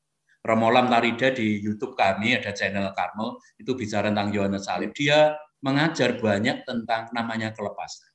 Orang yang paling gembira adalah orang yang mempunyai sikap kelepasan.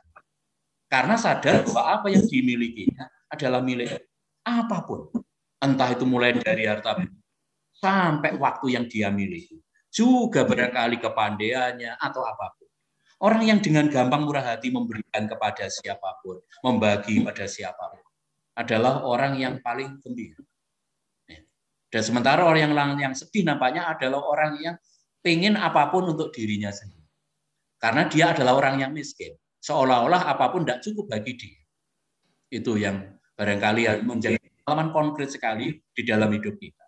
Kalau kita punya apapun, atau kita nikmati sendiri, atau kita hanya untuk merasa untuk diri sendiri, kita adalah orang yang paling kasihan, dikasihani istilahnya. Karena kita miskin.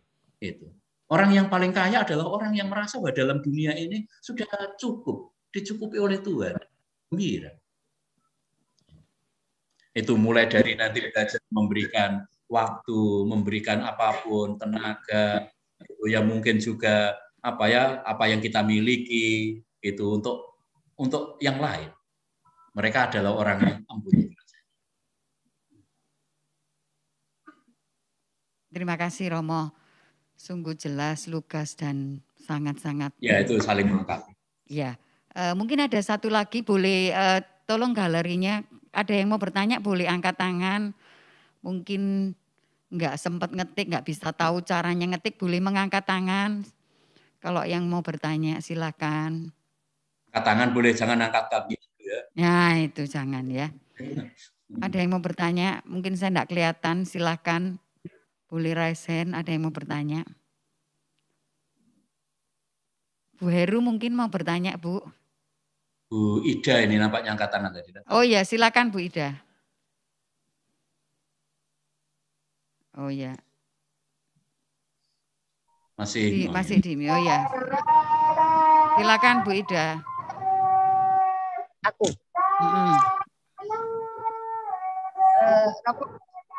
Apakah ini sama-sama dengan Lukas 13 tadi sama-sama menyelamatkan di Alkitab itu biasanya sama ya mau arti perumpamaan itu dari Lukas sama Matius tadi Romo. Sama-sama. Gimana Bu? Aku nggak usah Depan saya ini musola mau, jadi saya nggak mungkin. Oh iya. Pas aja ya mau, pas. Ya, tadi pertanyaannya sudah dijawab dengan Romo. Ya, saya kira ya Lukas. Jadi memang ada kesamaan ya Romo ya. Jadi yang di Lukas nah, tadi saling melengkapi apa yang saling melengkapi. Ya, melengkapi. Ya, bukan kesamaan tapi melengkapi. Biasanya demikian. Jadi Injil itu saling menafsirkan namanya. Jadi teks kitab suci menafsir teks kitab suci yang lain. Itu. Jadi kita menemukan kebenaran dari satu teks tertentu ketika teks yang lain berbicara tentang hal itu. Ya, jadi kita mulai hari ini harus berani melepaskan ya. Melepaskan semuanya, bukan cuma harta. Apa aja yang kita punya, kita harus berani melepaskan. Jangan digandoli gitu ya Mo ya. Ya. Ada satu lagi yang mau bertanya, kalau enggak silakan boleh angkat tangan. Ya, berarti sudah jelas Romo, bahkan sudah mengerti untuk boleh berani melepaskan ya Romo ya. Kalau sudah nggak ada yang tanya langsung ujian katanya. Oh ya, langsung kuis ya. Mari saat ini kita mau lanjutkan PD kita siang hari ini. Kita mau memberikan yang terbaik untuk Tuhan kita. Apa yang boleh kita punya. Kita masuk di dalam pengumuman. Silakan Bapak Ibu yang diberkati dengan PD ini boleh membagi berkatnya untuk kelancaran PD ini. Apa yang boleh kita bagikan, kita mau belajar memberi apa yang boleh kita punya untuk kerajaan surga. Sini ada nomor rekeningnya, silakan Bapak Ibu. Give thanks with a grateful heart. Give thanks to the Holy One. Give thanks because He's given Jesus Christ, His Son. Give thanks with a grateful heart. Give thanks to the Holy One. Give thanks because He's given Jesus Christ, His Son. And now let the weak say, I am strong. Let the poor say, I am rich, because of what the Lord has done for us. And now let the weak say, I am strong. Let the poor say, I am rich, because of what the Lord has done for us. Give thanks to the Lord. Give thanks to the Lord, oh my Lord. Terima kasih Bapak Ibu. Pengumuman yang selanjutnya kita akan bertemu terus dengan serial Rojak Manis ya. Ngomongnya jangan rojak manis gitu ya bahasa Surabaya. Itu yang artinya Romo menjelaskan, umat mengerti sekarang. Seperti tadi kita akhirnya sudah mengerti ya. Jangan takut menjadi orang kaya. Orang kaya tidak berdosa. Ternyata asal kita benar-benar berani melepaskan dan berani membeli. Nah, serial Rojak Manis ini setiap Sabtu pukul 10. Jangan kemana-mana. tetap setia di dalam Zoom ID kami 13.300.000. Kemudian Sabtu depan, ini masih lanjutan yang minggu lalu. Luar biasa judulnya ini ya. Jadi yang masih kurang puas dengan yang minggu lalu tentang paranormal, ini masih bisa disambung lagi. Bisakah kekuatan paranormal bekerja atas orang Katolik? Wow, seru ini ya. Ini romonya jauh sekali dari Maumere, Romo Wenceslas Edi. Jadi terkenal dengan dipanggil Romo Wenz. Romo Wenz MJL yang suka datang juga ke PD kita.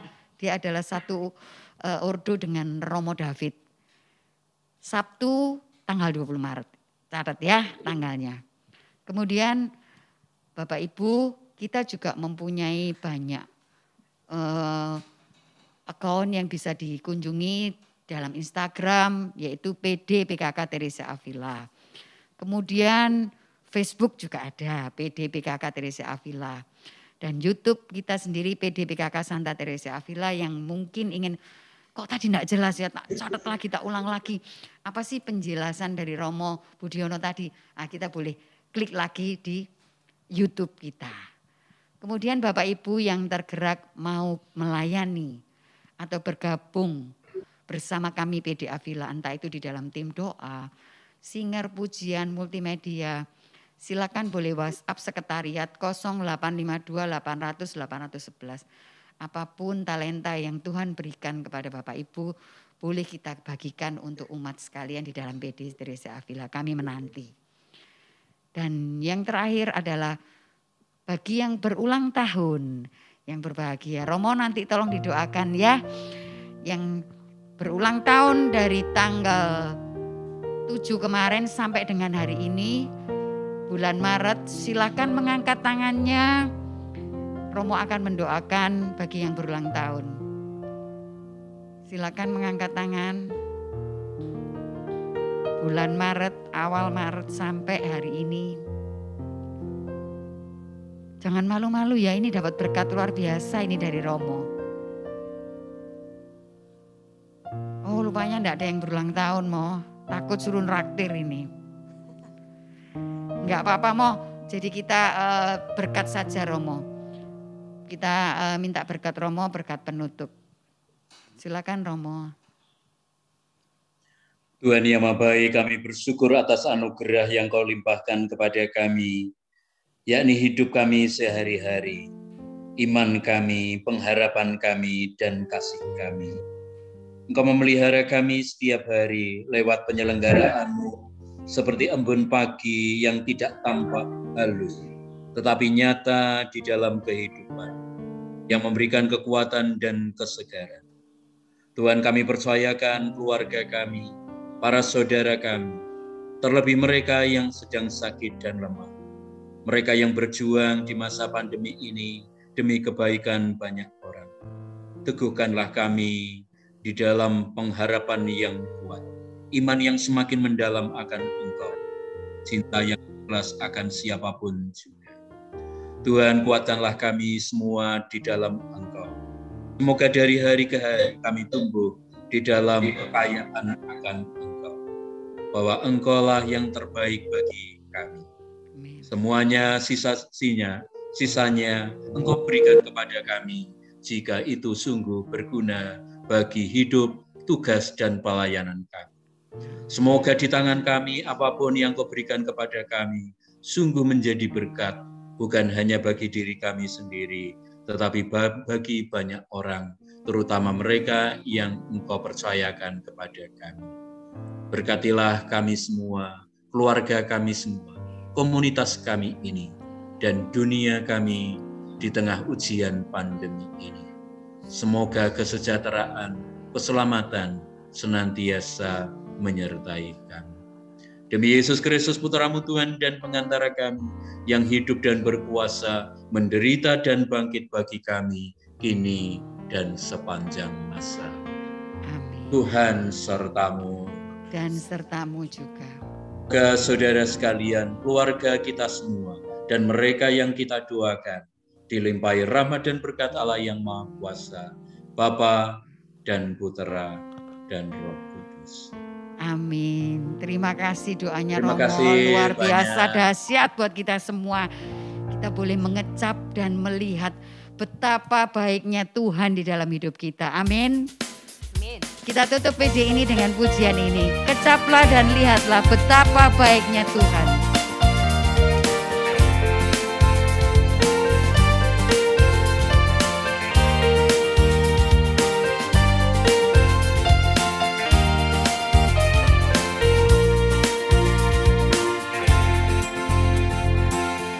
Kecaplah dan lihatlah betapa baiknya Tuhan itu.